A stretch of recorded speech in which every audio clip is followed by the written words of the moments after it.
Today I'm having a sneaky look at the new Isuzu D-Max. This is the twin cab LSU model. Let's find out how family and baby drive friendly it is.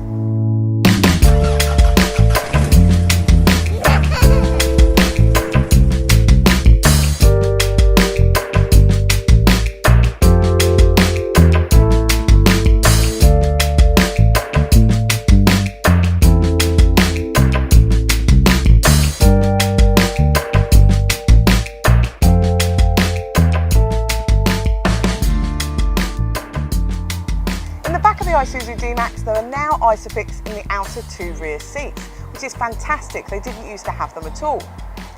When it comes to top tether anchorages, however, it seems Isuzu have taken a step backwards. They've now got the fabric loop system, where behind the outer headrests there are two fabric loops, one on each side. You pass the top tether anchorage through and connect it to a metal one in the middle. These are really quite difficult to use, and it means we can only install two child seats in the back here, which is a real shame because the D-Max used to be one of the great utes that took three easily across. You can still sit a passenger in that central seat, however, space is quite tight. Legroom is still good back here. We could easily get a 184cm driver in front of a rear-facing capsule. With the D-Max now not taking three child seats across, and the departure of the Colorado from Australia, parents aren't left with many options of dual cab utes that can take three child seats across. There's just the Amarok, however that has no rear airbags, and the Navara can take three across, however it uses this same top tether anchorage system. The new D-Max has rear air vents, which is fantastic in the dual cabs for keeping those rear passengers cool. It also has dual climate control in the front, which is great, and HEPA filters that filter out a lot of the pollens that cause a lot of allergies. In the back of the D-Max there are now door bins big enough to hold a large refillable water bottle, which is great. Mat pockets on the back of both front seats and a bag hook. And in a fold down in the central seat back there are two cup holders. Storage in the front is still good. There are still these excellent cup holders that pop out of either end of the dash, which I'm really pleased to say have remained. There's two cup holders in the central console, still a decent sized central console box, a well to recharge your phone, glasses case in the ceiling, and I like to see the addition of the vanity mirror on the driver's side, which is great.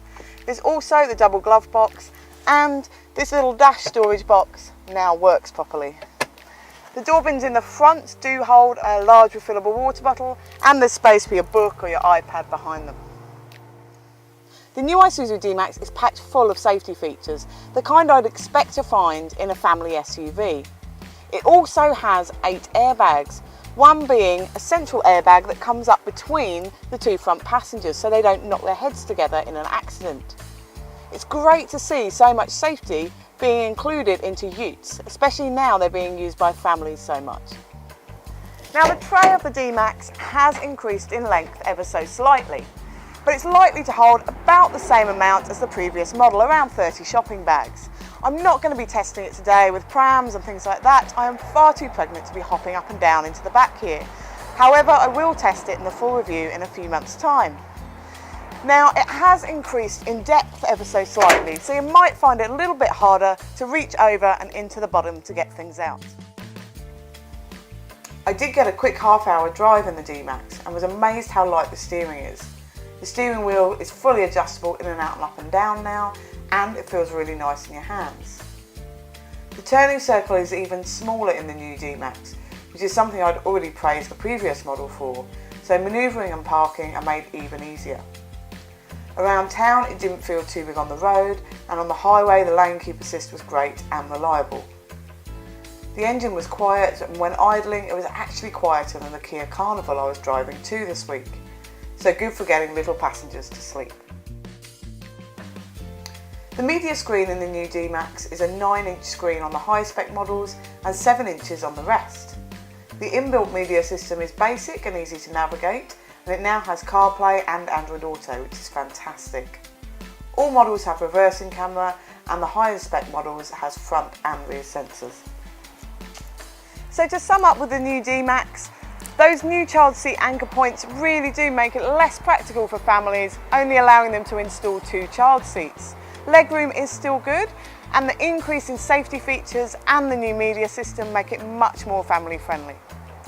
To see the full review, check out BabyDrive.com.au in a couple of months because I'm off to have a baby.